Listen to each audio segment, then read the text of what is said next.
So welcome to you all for our next session. And we'll start this session by dedicating it to His Divine Grace Bhaktivedanta Swami Prabhupada, the founder Acharya of ISKCON.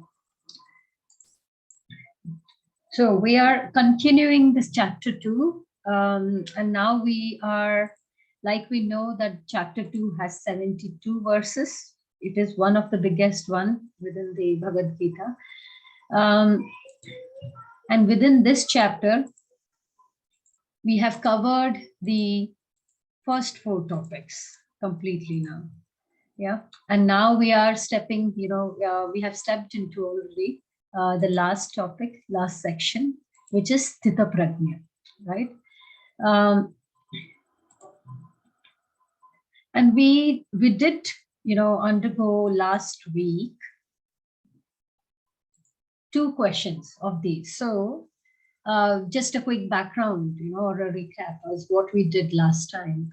So when Krishna talks about, a self-realized person, a person who is in a divine consciousness, right? Arjuna asks Krishna that, tell me more about this person, right? And he asks specifically 4 questions, right? The first one is ka bhasha, which means what are the general symptoms of this person, of such a self-realized divine conscious person. And this person is called as Sthita Prajna, or they can also be called as Jivan Mukta, right? So these are different synonyms, right? And then the second question Arjuna asked was Kim Prabhashi, means how does he speak? It's not literally how does he speak, but how does this person react when he receives, praise or blame, undergoes happiness or distress, these different dualities within the world. And today we will be covering question 3, which is Kim Asita, right? And Kim Vrajeta will do it in next week session, and we will wrap up second chapter next week.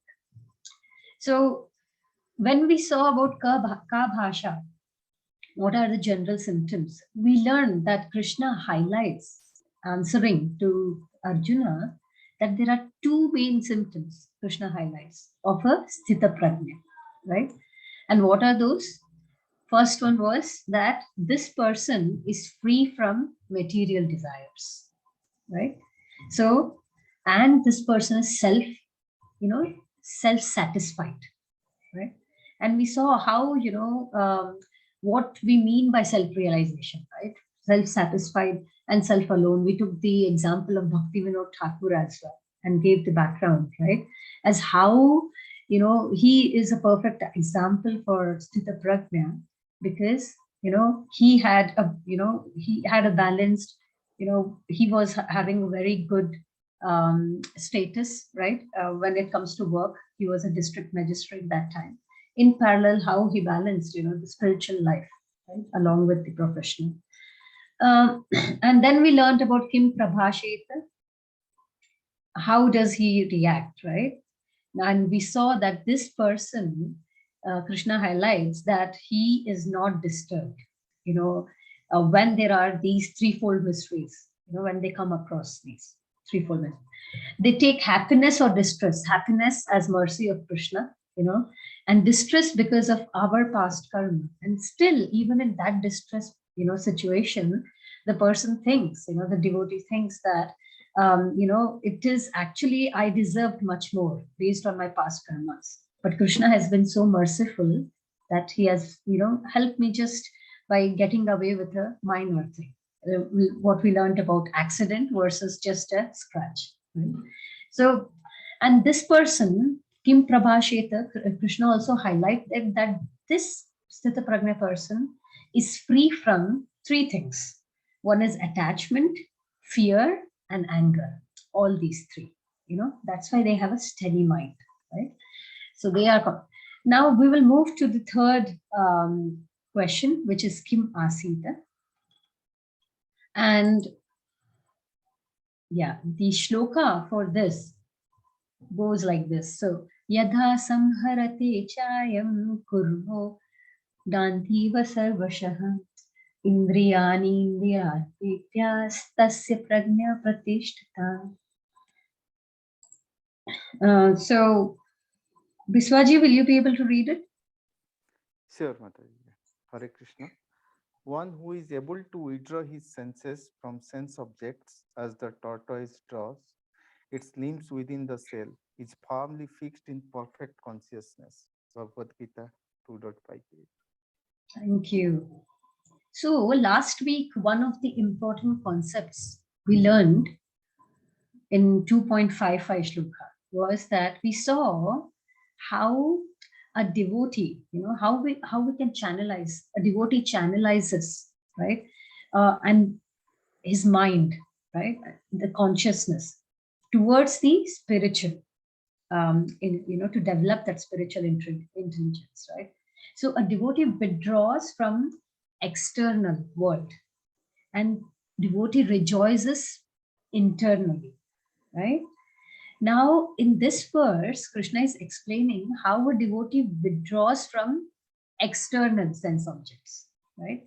We learned how our senses are so wide, right? And they get attracted to sense objects, every time. So now Krishna is explaining how, a devotee withdraws, right? Now, we know that senses are our weak point, right?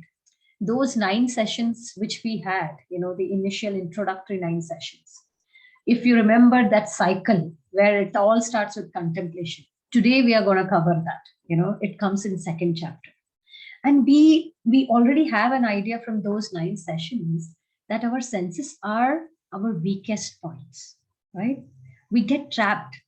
Why? Because we are exposed every place we see, we are exposed to sense objects. We see advertisements and other, anywhere you go on the street, stay at home, within the television, within your mobile, when you're even checking the news, we know that how, sense these advertisement agencies, they do their job so perfectly, right? We have exposure towards these different kind of sense objects every minute, right? And that's why our senses become very weak, right? There is a enemy always up front, right?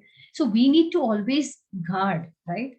When we know that we have some weakness, we try our best to guard it the best, right? Right. So similarly, we need to always guard our weakest thing, which is our senses. Yeah. Senses are the one which needs to be always guarded. Yeah. And how can they be guarded? By purified mind and intelligence, right? So that's why Krishna compares here very nice, with this very smart animal, which is tortoise, right? So this is the example Krishna is asking us how to behave, how to restrain ourselves from the sense objects, just like tortoise. Now, what is tortoise? What does it do? So tortoise, as soon as it sees danger, right, we know that it withdraws its limbs inwards, right? As soon as. So that withdrawal symptom of tortoise, that is the speciality of tortoise. Similarly, a sthitaprajna person withdraws his senses as soon as they see the danger. And what is that danger? As soon as they see the possibility of coming across a material sense object, which can, drive away the mind and intelligence. So a sthitaprajna person withdraws similar to tortoise. Yeah. So hence we need to also protect, it's not like we withdraw it once, but we should have that consistency, right? So we need to protect them continuously, protect our senses getting attracted to sense objects continuously by keeping an alert, right? And now we see that there are a lot of within our scriptures, we see there are lots of do's and don'ts, right? And we learn how can we control these? How can we have the capacity to withdraw these senses from sense objects? By following the regulative principles, right? By following the do's and don'ts which are mentioned in the scriptures, right? And what are those do's? We did this in the 9 sessions as well, but I'll just repeat this. But so the do's are what we all are doing. So chanting, hearing about Bhagavad Gita, which you all are doing right now, and chanting, reading, hearing, engaging the senses into these. Right? These are the do's. And what are the don'ts? The don'ts are, there were 4 regulative principles we spoke about. Does anyone remember? We covered this in the 9 sessions. I know it's been quite some time, but does anyone remember the 4 regulative principles?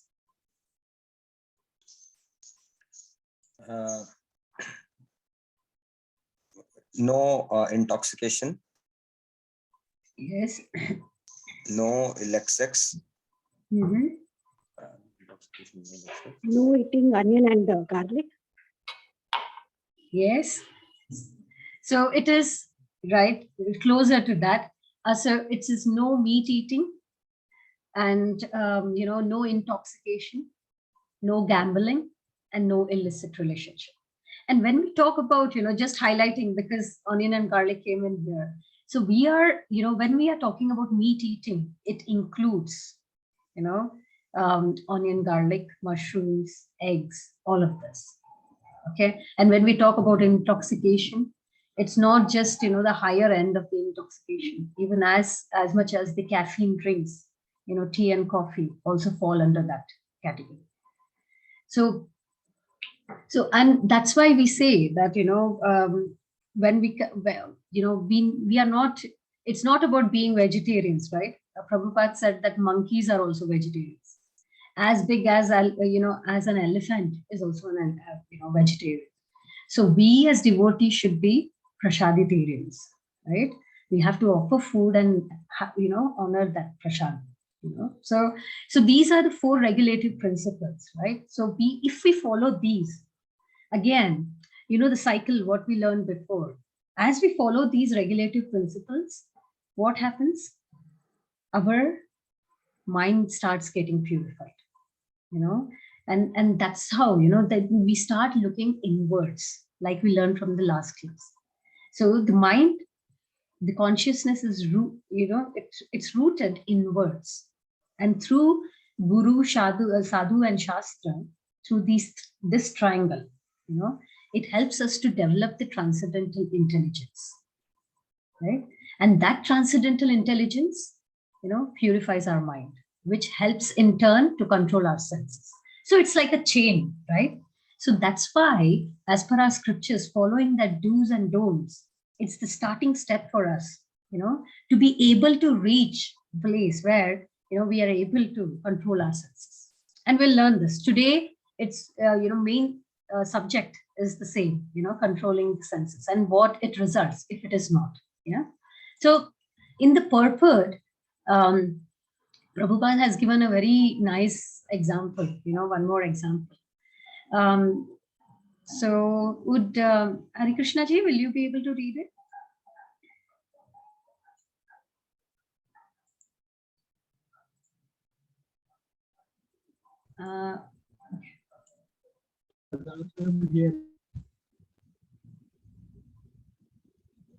Can you read? Yeah. Can you read it? Yeah. The uncontrolled senses are compared to venomous serpents. They want to act very loosely and without restriction. The yogi or the devotee must be very strong to control the serpents, like a snake charmer.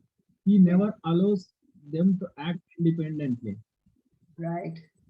So what is Krishna, Prabhupada saying here? It's thank you, Hari Krishna ji.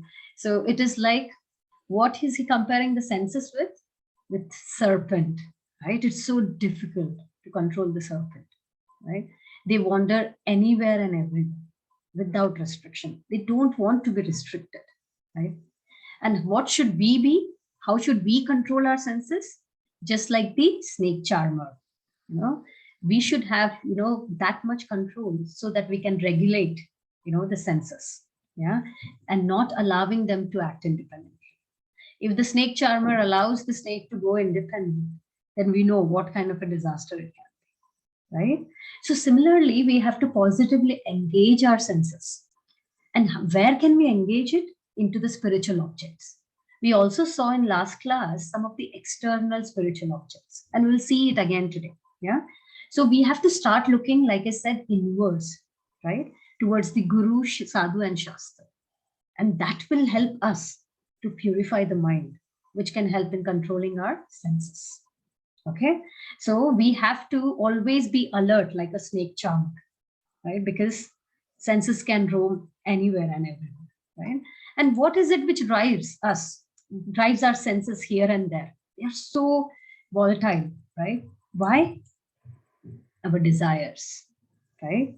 We have n number of desires, and that is what makes us land into trouble, right? We see some advertisement, we see a new phone in somebody's hand, we see a new technology at somebody's place, it's like anything and everything can attract us, and we develop that desire, right? And it is just unlimited. It can be as simple as that, something really, with a small value to the most costliest one. Because there's nothing that takes us to, stops us to have that desire, right? So if we just let ourselves caught by unlimited desires, then every desire will make a place in our heart, right? And if those desires are not fulfilled, it's a huge needle prick for us, right? Because we know, that we cannot get everything in life. We even know that, but still we don't channelize our desires, right? We know it is not possible to get all. And there is always, gonna be a gap, an unscalable gap between our finances and our fantasies or wishes or desires, right?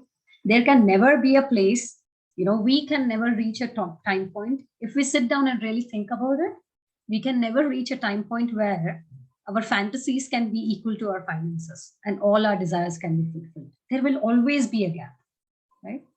So what all we want to get and what we can get, there is a gap there, right? And like I said, this is the weak point in us, which is taken advantage by the advertising industry, right? The marketing industry, right? So they know that they are exaggerating, right? They are exaggerating the product. And what happens? That exaggerates our gap, right? We become more and more inclined to get more and more, right? It's like fueling the fire within us, right? And we keep thinking about it more and more. When we desire, if we get it, then we are happy. But we know that that happiness also stays temporary because a new desire takes place, right? Immediately. So at the end, when these desires, those some desires which doesn't get fulfilled, what happens? We get frustrated, right? So there is, then we also reach a stage where we fear, right? That whether my desire will be fulfilled or not. So overall, it's like it makes, because our senses roam, that creates the senses come across the sense objects, they create the desire and the whole cycle, right?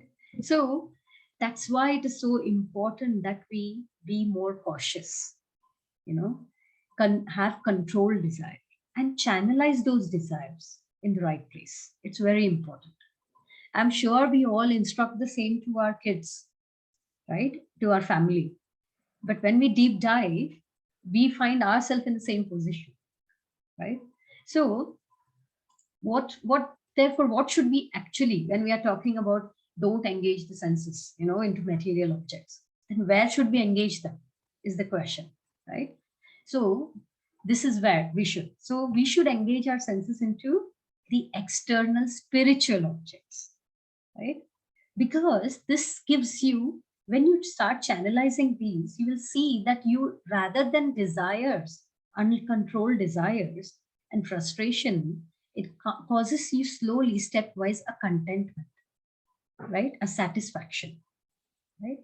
So real devotee or a real yogi is one who can control the senses as per this plan. We can't see, we can't withdraw our senses, right? When we are talking about controlling them, and using the example of tortoise, which withdraws, right? We as human beings, you would say that we can't withdraw the senses all 24 hours a day, right? 24 bar 7, right? That's why, because we cannot withdraw it all the time, what we should do is that we need to engage them in the right place. Okay. So just like, a tortoise can at any moment wind up, right? The limbs, right? And again, when there is a certain, when the tortoise sees that there is no more danger, the limbs come out, right? Similarly, senses of a Krishna conscious person, are used only for some particular purpose, which is in the service of Lord. Yeah. If it is not to do something with Krishna, then a devotee withdraws the senses, right? Now, how can we engage? So, for example, we have given here, right? Engaging our eyes, we have mentioned all the 5 senses here. Engaging the eyes in what? Seeing the picture of Krishna, right? Seeing the deities of the house, right? So, hearing what? Hearing about Krishna, what we are doing right now, right? When we are chanting also, it is very important that we hear, right? Because why? Because when we chant mantra, right? We learned this before. So it is something which can control our mind, right? So as we chant, if we hear, that voice goes into our ear and that goes into our heart, right? And then heart starts getting purified. And as it starts getting purified, we ourselves, experience it. It's an observational truth, right? Spirituality. We cannot, it's not like, let me experiment this, like science, right? We learned this in the 9 sessions. So it's more experiential, and it is a truth which can be ourselves experienced and observed, right? So similarly, using our nose, our smell, sense of smell, by smelling the flowers offered to Krishna, right? Taste, yes, the prasadam of Krishna, right?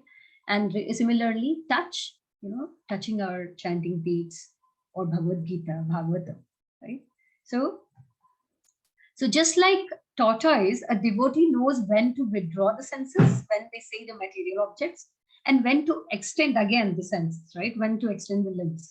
Why? By doing, when can we put them out? When we have the spiritual, external spiritual objects, something in service of Krishna, right? We cannot artificially control our senses. There is no artificial shortcut way, right? Hence, we need to tailor them, dovetail them into Krishna service. Yeah. And that will help us to also learn the, art of withdrawing them when it is appropriate. Okay. Now, moving further, can somebody tell me what is this?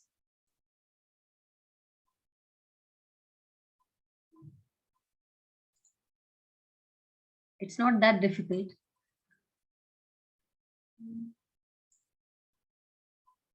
Tiger. Thank you. So yes, it's a sleeping tiger. It was a straightforward question. So a sleeping tiger, right?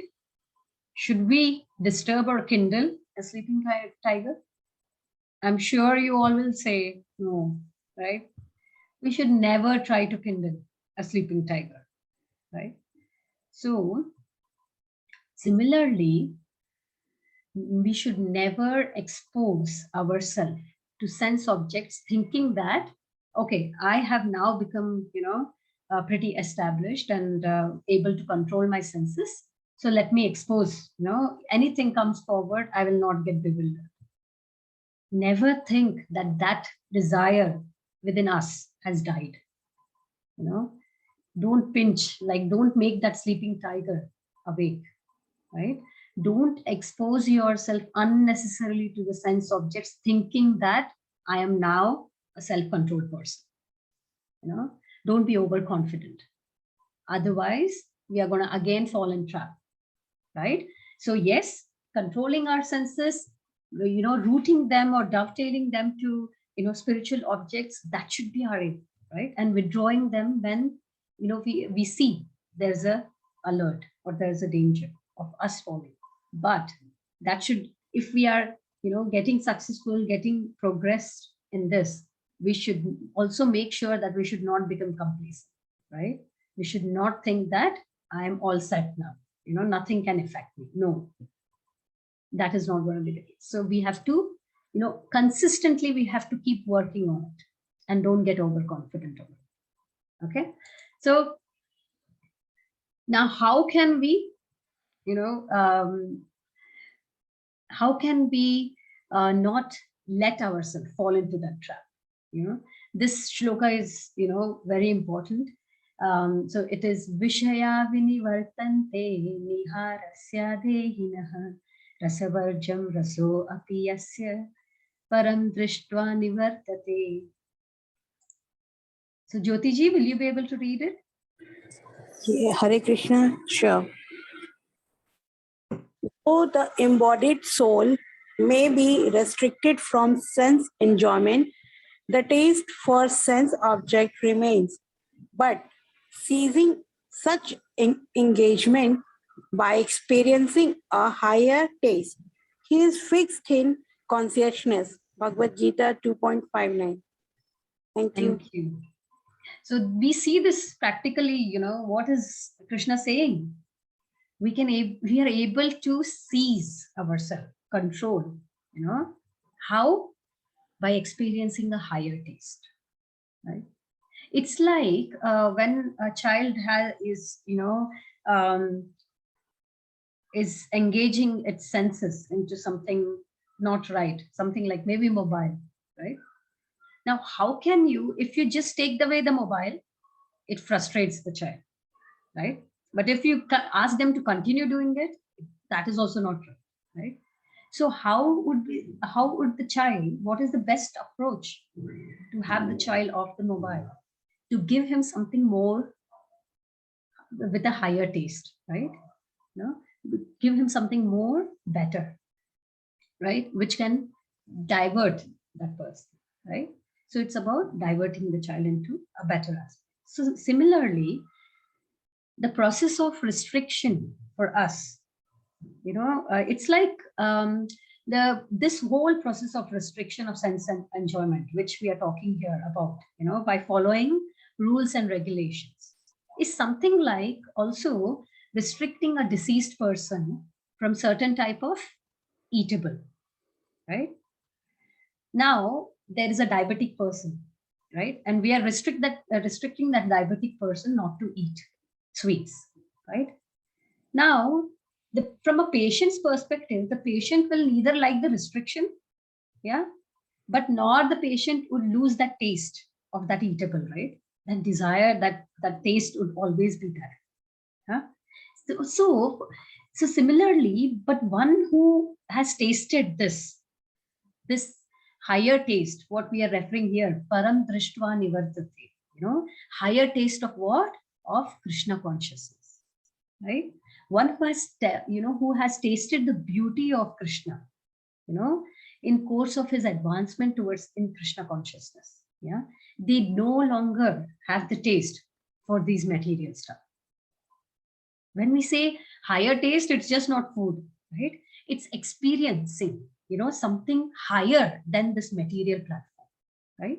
It's experiencing the transcendental objects, right? Like, touching the feet of Krishna, the beauty of Krishna, enjoying the Bhagavad Gita or, the scriptures like Bhagavata, adapting them into your life, paying obeisances to the deities or having prasadam. So it is like the way we can seize our engagement or our attachment towards the material thing is by fixing our consciousness to Krishna, which is the higher taste. That's what Krishna is saying here. So similarly, the same example we have given here, so that when you guys go through the slide deck, you can correlate, right? So we see in this picture, the person is not liking what she's having, right? And this is from the purport as well. Prabhupada has mentioned it, that the process of restriction from sense or enjoyment by rules and regulation is something like restricting a deceased person from certain type of eatables. The patient, however, doesn't like the restriction nor the eatables, right? Yeah. So, though embodied soul may be restricted from sense or enjoyment, the taste for the sense objects remain, just like that deceased person, right? So, so Prabhupada is asking to, again, dovetail our senses into Krishna, right? To develop that higher taste, right? By seizing such engagements, by experiencing higher taste and fixing our mind to Krishna consciousness. And one who has tasted the beauty of, Krishna, in course, they do, like I said, they no longer have that taste for material things. Yeah, he automatically loses taste for pale things, and that pale things is material things, because we understand what Krishna is teaching in Bhagavad Gita, right? That continuously, turn by turn, in each section of second chapter, there are key concepts which Krishna has introduced, right? The first one itself was that we are not this body, we are the soul, right? That as we contemplate more and more on the teachings of Bhagavad Gita from Krishna, we will see that we automatically lose, that kind of taste for these material things, because the acceptance level, we are developing that higher taste, and we have a better acceptance level overall, right? So from in the next one, Krishna also highlights that it's not easy, So yatato hi apikanteya purushasya vipaschitah indriyani pramathini haranti prashabham manah. So Kavyaji, will you be able to? Yes, Hare Krishna. The senses are so strong and impetuous, O Arjuna, that they forcibly carry away the mind even of a man of discrimination who is endeavoring to control them. Bhagavad Gita 2.6. Thank you. So we have used this word before, vipaschita. Yeah? A vipaschita person is someone who can discriminate. Yeah. So Krishna is highlighting here that indriyani pramathini, the third line. What does that mean? That the senses are very strong, very strong. Pramathini means very strong. Yeah. And haranti prashabham manaha. Haranti means it takes away. Harlina, right? So it takes away manaha, the mind. So Krishna is acknowledging here, and we have given here, an example of in the picture Vishwamitra Muni.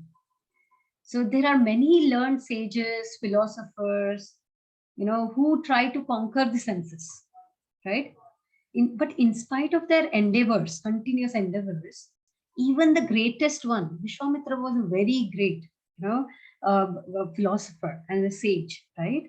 So even at that level, after their continuous endeavors, they still fall. They there are chances that they become a victim to what? Material enjoyment. Why? Because senses are not able to. It's very difficult. Even after, with Vishwamitra, I don't know if you all know the story, but because he had, he wanted to become like Vasishtha Muni, he underwent so much penances for thousands of years, to control mind, senses, to Ashtanga Yoga. But at the end, he was misled by, Menaka, right? He was such a great sage, perfect yogi, but he was misled by Menaka into sex enjoyment, right? And then he lost. He, after severe penances also, due to the lack of control of senses and mind, he lost whole of that yoga practice, right? And after he spent, he lost that, he then realized it that, oh, I had a downfall, so let me try again. And he tried again for thousands of years. And then what happened? He was again misled by someone called as Rambha. So, of course, like this, there are many instances, in our, scriptures where we see that it is so difficult to control, right? They lose it. Therefore, it is, Krishna himself is acknowledging here that it's very difficult to control mind and senses without being Krishna conscious, right? If you just try to control the mind, the taste remains. That's what we saw, right, in the previous one. Just controlling the mind by restricting yourself, we have to remember that at a certain time point, we will not like the restriction, and our taste of that remains, right? So we have to channelize that. We cannot run away from the material engagements. We have to dovetail them the right. We have to give them their higher taste so that they can be rooted, such that they can be controlled. Yeah. So this is from purport that Krishna consciousness is such a transcendently nice thing that automatically material enjoyment becomes distasteful. It is very important. Okay. It is as if a hungry man had satisfied his hunger by sufficient quantity of nutritious eatables. And Maharaja Ambrish also conquered a great yogi, Durvasa Muni, simply because his mind was engaged in Krishna consciousness. We say that, we give an example usually that, these material enjoyment, once it is like, it tastes like a dry chapati, or a raw food. Whereas spiritual service, it's like the top sweet of the world, maybe gulab jamun, rasgulla, right? So once we have that taste of Krishna consciousness, of that gulab jamun, we find all these like a dry chapati, right? And devotional life is like, we'll learn this in 4th chapter as well, that devotional life is like, we say 3 things. It's like hunger, like it is like tushti, pushti, and virakti. When we are hungry, when we eat food, we first get satisfied, right?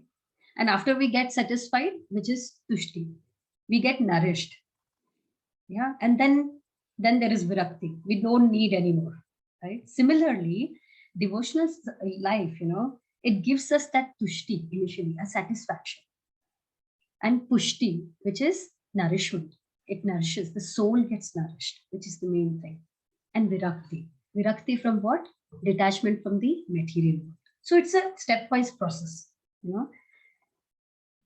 Okay. So now we are talking, senses are so difficult. We have been, continuously saying how difficult it is even for great sages to control it. So how can we control it now, right? Now Krishna is giving the solution as well. This is one of the most important shlokas of 2nd chapter, yeah, where it shows that Krishna highlights how can these senses be controlled, yeah. Now, tani sarvani samyamya yukta asita matparaha vashehi yasya indriyani tasya prajna pratishtita. So Reshmaji, will you be able to read it? Yes, Mataji. One who restrains his senses, keeping them under full control, and fixes his consciousness upon me, is known as a man of steady intelligence. Thank you. Thank you. So what is Krishna saying here? That one who restrains his senses, keeping under full control. And how can we put it under full control? By fixing our consciousness onto Krishna, right?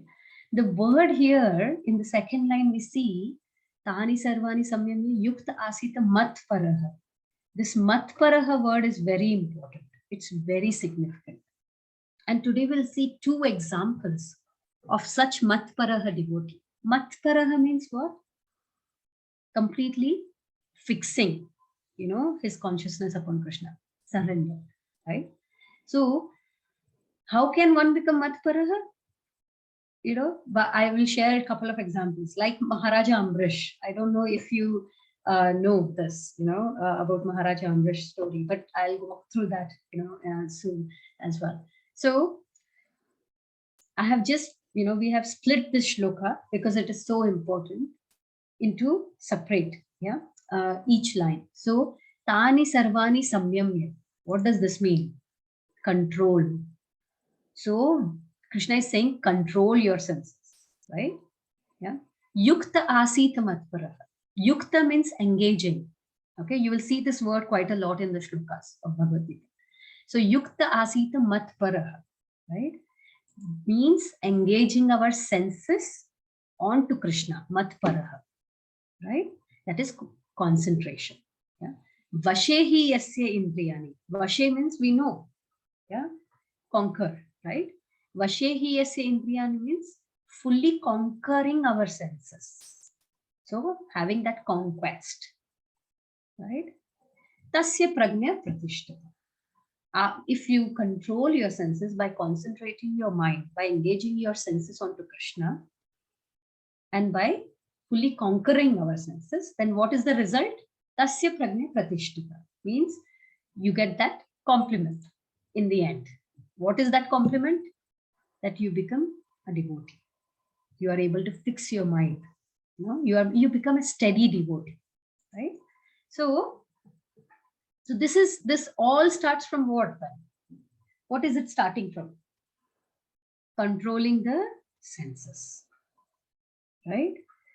When we see somebody really greedy, it's very naturally we think, oh yeah, this person is very greedy. But when we really deep dive into ourselves, we should do this activity more often to see ourselves, right? Because we are also full of lust and greed, and that's why we as devotees, what are we doing right now? Spending our Saturday into this class, right?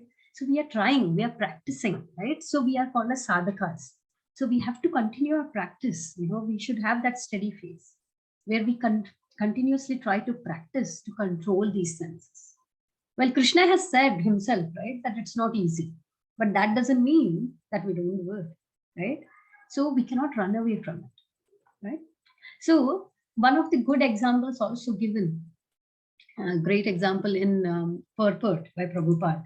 This is a very nice statement, by him, that as a blazing fire burns everything within a room, Lord Vishnu, situated in the heart of yogi, burns up all kind of impurities. So this is very solid and strong statement from Prabhupada. As what does holy name, what is the effect of that holy name into our heart, right? If taken with full devotion, this holy name, when we chant Hare Krishna, Krishna Krishna, Hare Hare, Hare Rama, Rama Rama, Hare, right? If we take this with full devotion, then that Krishna's name enters our ears from our mouth, right? And once it goes into the ears, it enters our heart. And it is heart where, all the impurities lie, right? So it purifies our heart, right? So it is an example given by Prabhupada so that we can correlate, right? Now, in this shloka itself, we learned the other word called as matparaha. I said it is very important, right? Now, in the purport, we have the example of Maharaja Ambarish, right? Does anyone know the story of Durvasa Muni and Maharaja Ambarish here? It's a Bhagavatam story.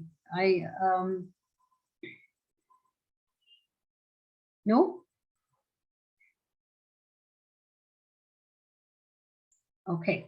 So maybe I'll just try. Please repeat the question. I was just saying, does anyone know the story of Maharaja Ambarish and Durvasa Muni?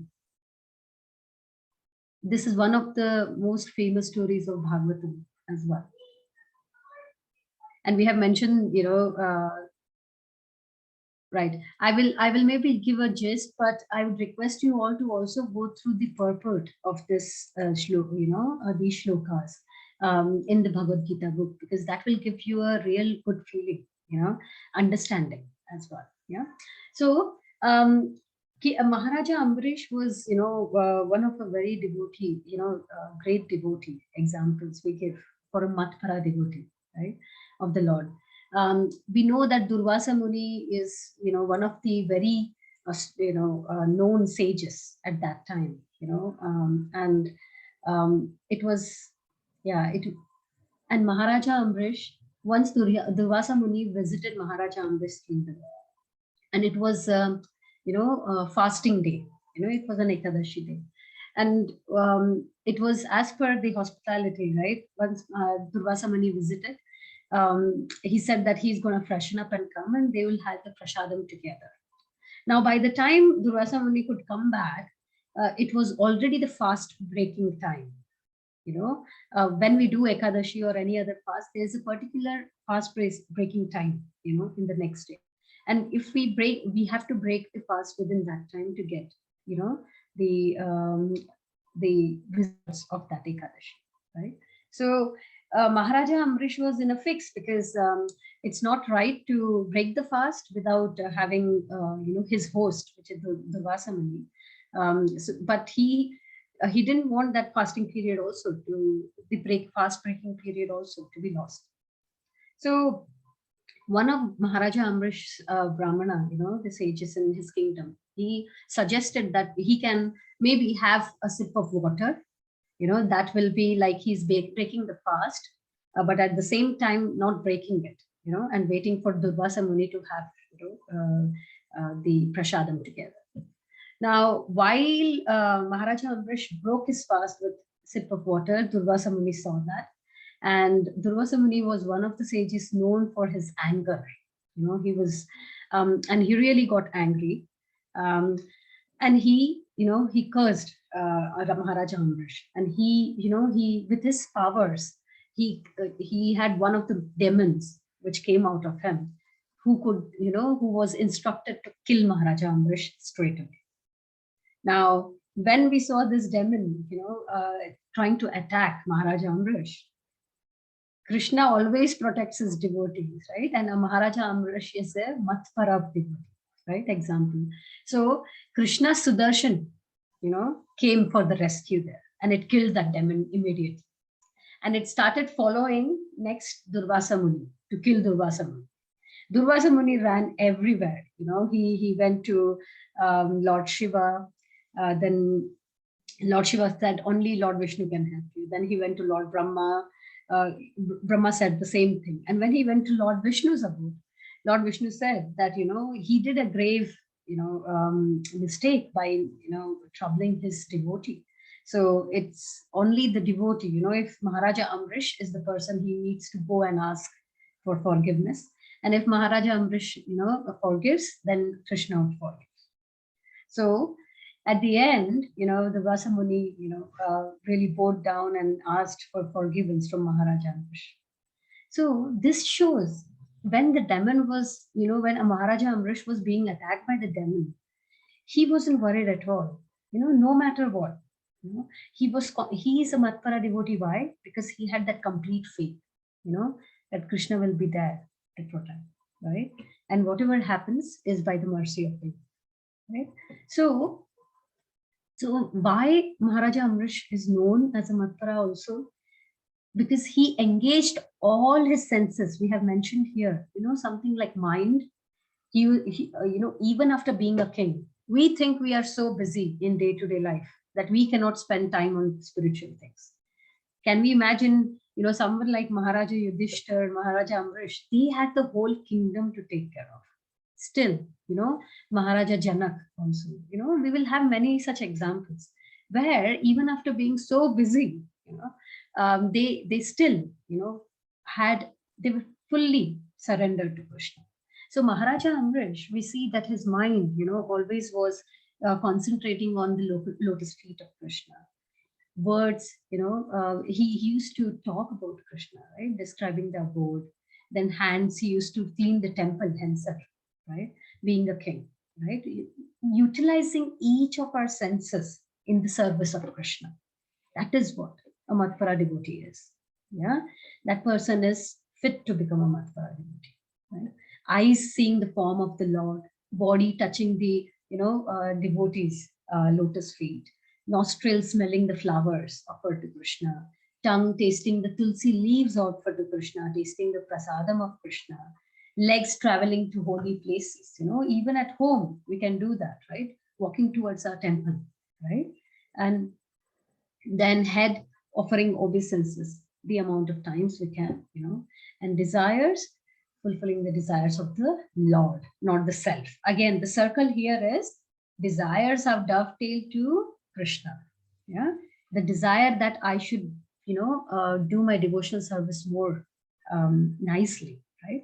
I should be able to remember Krishna. The desire should be dovetailed towards Krishna, not self, right? Then that becomes sense gratification, not Krishna gratification, right? Okay. So similarly, we have another example of Matpara devotee, which is Haridas Thakur. I don't know how many of you know Haridas Thakur, but he is one of the great devotee of Chaitanya Mahaprabhu, of Krishna, right? And he used to chant 192 rounds every day, which is 3 lakh names every day. Yeah. So we can understand what level of devotee Haridas Thakur was, right?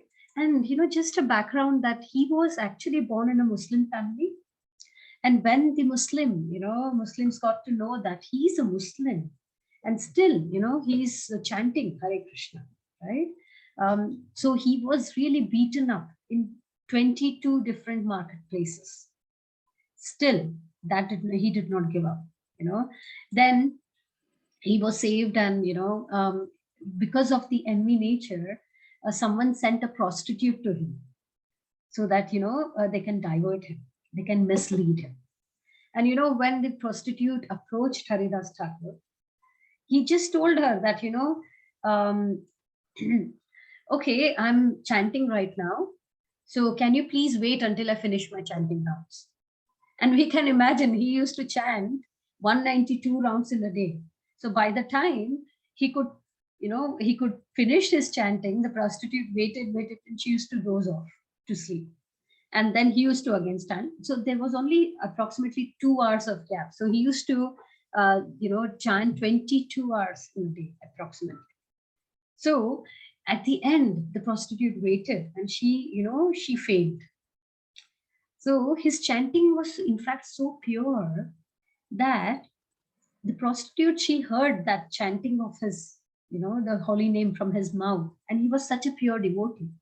He was so pure that even the prostitute turned into a devotee.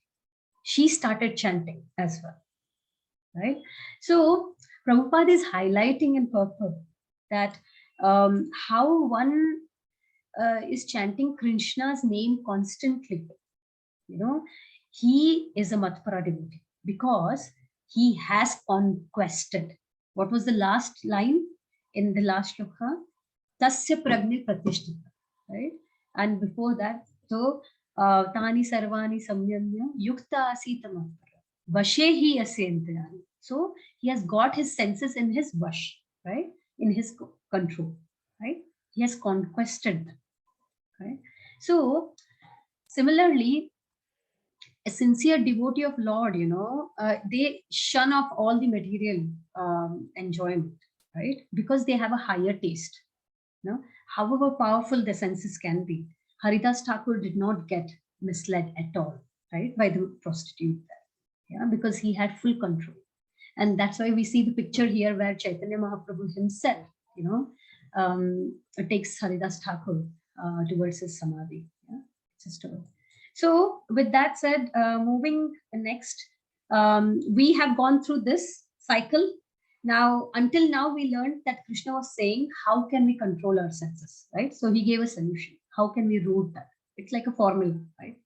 Which is controlling, then engaging our senses, which is concentration, then conquest, and then we get the complement, right? So, but this verse, following 2 verses, 62 and 63, these verses state in case, we don't focus on what Krishna asked us to do in the prior verse, which is controlling the senses. If we don't control our senses, then what happens? So these are the 2 shlokas we did in our 9 sessions, quite a lot of times. So it's dhyato vishayan punsah sangasteshu pajayate sangat sanjayate kamaha krodha pijayate. So while contemplating the objects of senses, a person develops attachment. From such attachment, lust develops, and from lust, anger. Now, after this, what happens? The cycle continues. Krodhat bhavati sammoha, sammohat smriti vibhrama, smriti brahmashat buddhinasho, buddhinashat pranashyati. So we stopped at anger. So from anger, complete delusion arises. From delusion, bewilderment of memory. When memory is bewildered, intelligence is lost. When intelligence is lost, one falls down again, right, into the material. And this might click you when I show you this slide, because this is the slide we used quite a lot in the 9 sessions. So all starts from what? Our exposure, exposing our senses to sense objects, right? Once we do that, we keep on contemplating on that, on our desires, on that, using our senses towards that sense objects, and gradually we develop attachment. When that attachment increases heavily, it causes lust. Now, lust is one of the, it is the main enemy of us. And we'll learn this in 3rd chapter. It is our greatest enemy, lust. Because when lust is fulfilled, it develops greed. Every time you would want it to fulfill, right? We develop greed. But when it is unfulfilled, it results into anger, right? And that anger makes you do all wrong things. You get bewildered, your intelligence is lost, and we tend to do the wrong actions. Yeah. So again, what Krishna is saying, if you don't try to control the way I have told you in 2.61, then uncontrolled senses will result into this. He's clearly saying it will cause our destruction. And once this wrong action happens, do we really think it is reversible? We see that we do wrong actions and no, they cannot be reversible. They're irreversible, right? And once we get that anger, it is unstoppable for us. The chain continues seamlessly, right? So it's just like 2 examples here. One, we see here a person riding the horse, right? When the racer starts the race, when initially we see that the horse pace is slow, right? When the horse pace is slow, and the horse reins are controlled by the horse rider, right?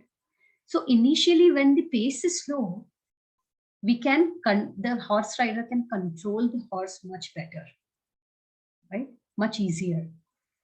But once the pace starts really fast, the horse rider, it is beyond even horse rider's control. It takes heavy toll to control, right? So when the momentum is greater, greater exertion, it happens from us to bring it back to control. Yeah. But we can still bring it to control, but it is, sometimes it gets really late, right? So that's why it is important. The earlier we bring things, our senses, similar to the horse, under control, the earlier we bring it under control, the less difficult it is for us in due course, right? Similarly with snowball, when it is small, it's easy, right? It's like we can easily break it, but as it keeps rolling and it becomes bigger and bigger, it can even knock a person out, right? So same is with our negative desires, right? We have to control them initially. So that word of dhyato vishayanusam, dhyato, contemplation, is very important. Because the whole problem for us is not to see, not when our senses sees the sense objects. It's not when I see a nice gadget in front of me, but it's when I start contemplating about it, continuously thinking about it. Then my imagination starts running wild. So it's just not about seeing, it's about, Krishna is talking contemplating, dhyayati, right? So we need to, have, earlier we control that, not to contemplate, the better it will be.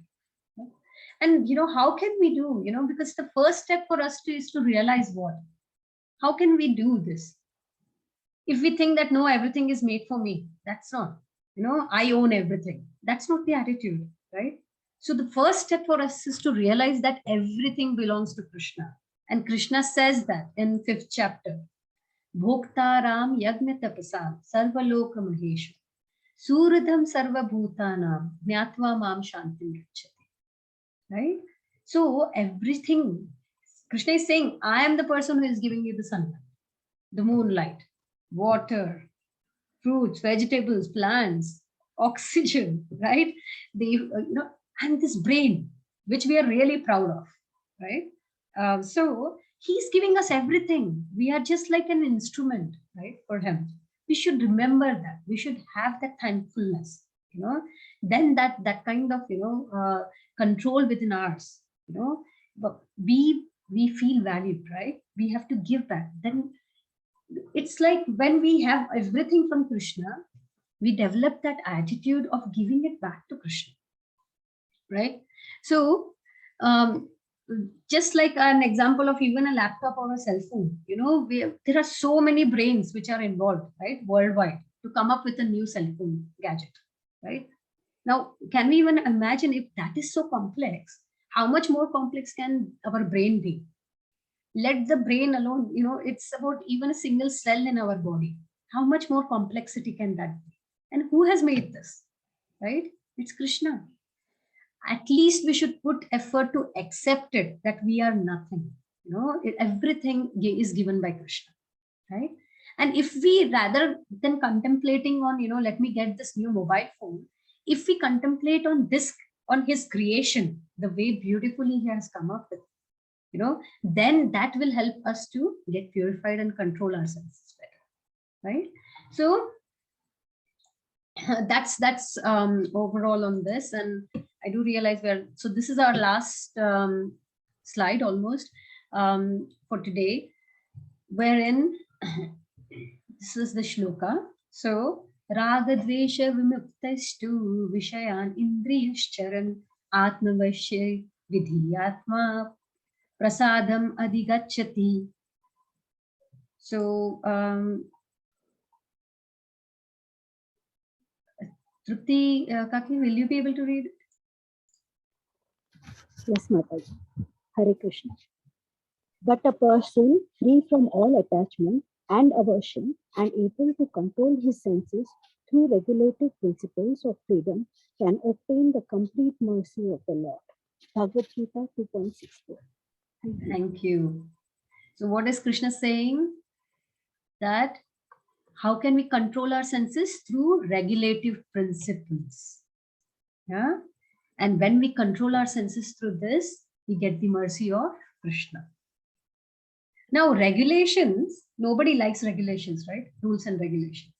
It's like it is depriving us from our freedom, right?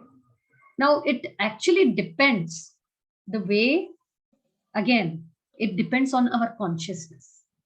If we have a consciousness that these regulations will prevent me from a danger, it can work for our benefit, regulations, right?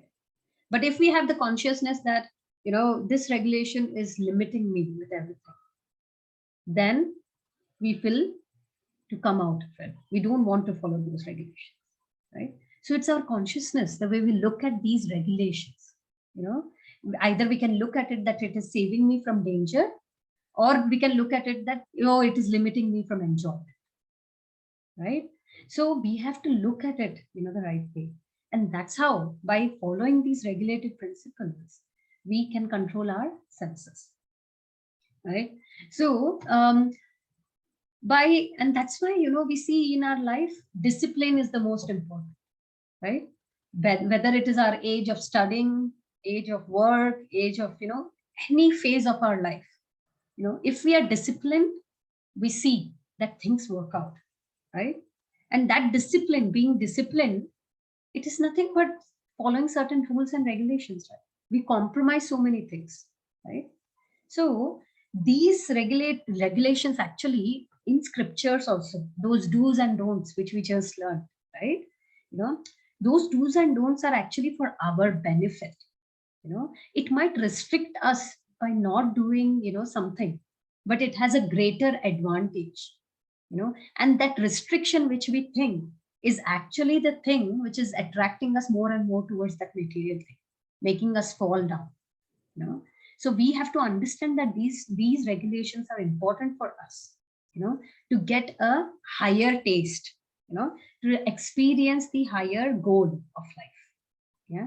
So why do you think, here we have a hospital photo? So when we are admitted in hospital, for example, can we eat anything we want? Can we roam around anywhere we want within the premises? Yeah. No. So we have to follow certain rules and regulations. Sorry for interruption. Yeah. Just wanted to say here, like when person is on hospital or on bed, so I think that time condition is worse. So that time he realized that only Krishna or Lord is to help us. Everything is means materialistic. They will not help us. That's a realization, right? That's a great realization. But that's what spirituality teaches us. Why? To realize that only when we are at the bed, almost deathbed, right? We realize how, I was going through one of the, I'll forward you one of the videos as well, that in this, in COVID, there was a very famous bank, right? And the bank CEO, he had lump sum, we can imagine, one of the top banks of the world. And this, he's a CEO of that bank. So he had so much with him, right? But when he underwent COVID and he was hospitalized, his material opulence, his money, his power, his best doctors, nothing could help, right? But we need to, that's the beauty of spirituality. We need to, Krishna has clearly mentioned in Bhagavad Gita that we need to become more self-aware now rather than waiting until the end, right? And this practice is needed. Otherwise, in the end, we will not even be remembering, Krishna, right? We need to have that practice of remembering Krishna also. We see in 8th chapter, how Krishna says that, the person, whatever the person remembers at the time of their death, he will get that life in the next life. And how can we remember Krishna in the end of the life? Only when we practice. How do we give exam? Only when we practice throughout the year, right? It cannot be that I just studied one day before and I can, do everything in the exam. No. So life is an examination. So you are right, So, but a person, say, that is the case with the person who is at the deathbed, who is critical. How would a person who knows I'm not critically, but still being hospitalized for something, right? This person cannot be free to walk anywhere and everywhere, right? They have to follow the regulations there, right? And why do they need to follow the regulations? They know if I eat the food which the doctor is asking, if I continue the process what the doctor is asking, it is for my good. I will recover faster from the disease, right? So similarly, these regulations of no meat eating, intoxication, gambling, and illicit relationship, these don'ts, following these rules, regulations of don'ts, and following the do's regulations, which is chanting, reading, hearing, So when we do all this is for our long-term benefit. This is helping us to recover faster, from this material disease, right? So I'm conscious of time. Similarly, we have one more example given, that at a construction site, we have to wear certain protection, right? Protective gears for us. Now, when I see them in the scorching heat, it's so difficult, right? It may look restrictive, but what is the aim here? To protect them from danger, right? We can correlate that with our COVID experience, which is still on. Wearing mask, going out, it's so difficult, right? But it's actually for our benefit, for us to protect from danger, right? We have to undergo these regulations. So with that said, that's the last slide for today. And that's why, I would request you all to please continue chanting. The more we are going into the second chapter, we are coming to the end, we realize how much, chanting is important, right? Krishna has highlighted that consistently. the names, that mantra, right? It is the one which can purify us. And how, if the mind is not purified, what are the repercussions? That also we learned today, right? So please do continue, chanting. I know all of you are, but let's, make it more consistent. We need to see the progress within ourselves as well. That's stepwise, right? So with that said, I will stop the session now.